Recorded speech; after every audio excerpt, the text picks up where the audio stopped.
नमस्कार शेतकरी मित्रांनो, तुमच्यासाठी काय अत्यंत आनंदाची बातमी म्हणजेच सोयाबीन कापूस यांचं आज अनुदानास सुरुवात झालेली आहे. तर नेमके कोणते शेतकरी याच्यासाठी पात्र आहेत आणि बाकीचे राहिलेले शेतकरी नेमके कोणते जाणून घेऊया अवघ्या 2 ते 3 मिनिटात.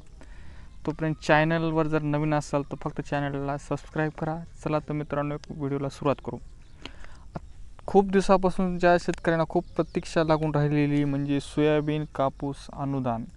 मित्रांनो, सरकार तारीख पे तारीख देत होता आणि खूप दिवसापासून शेतकरी या अनुदानापासून कंटाळून गेले होते.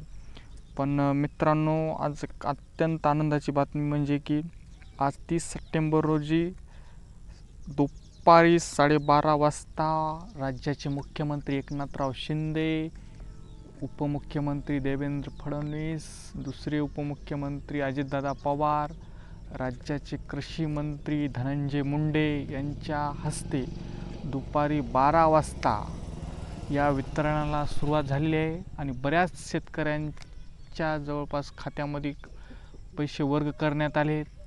टोटल तब्बल मित्रांनो 50 लाख शेतकरी पहिल्या टप्प्यामध्ये पात्र झालेले आहेत. तर मित्रांनो, हे पहिल्या टप्प्यातले जे शेतकरी आहेत हे नमो शेतकरी योजनेमध्ये ज्यांना वर्षाला केंद्राचे 6,000 आणि राज्याचे 6,000 असे जे मिळून 12,000 रुपये येत होते, हे शेतकरी पहिल्या टप्प्यामध्ये तब्बल 50 लाख शेतकरी पहिल्या टप्प्यात पात्र आहेत मित्रांनो. आता राहिलेले मित्रांनो बरेच शेतकरी राहिलेले आहेत, त्यांची बाकीची KYC राहिलेली, त्यांची संमतीपत्राचे काही राहिलेले आहेत मित्रांनो. आणि त्यांनासुद्धा राहिलेली शेतकऱ्यांना लवकरात लवकर राज्य शासन त्यांच्या खात्यात पैसे वर्ग करण्यात येणार आहे मित्रांनो. आज जवळपास मित्रांनो 2400 कोटी रुपये खात्यामध्ये वर्ग करण्यात आलेले मित्रांनो सर्व शेतकऱ्यांसाठी. चला मित्रांनो, तुमच्यासाठी एक नवीन अपडेट आणलं होतं. चला मित्रांनो, धन्यवाद.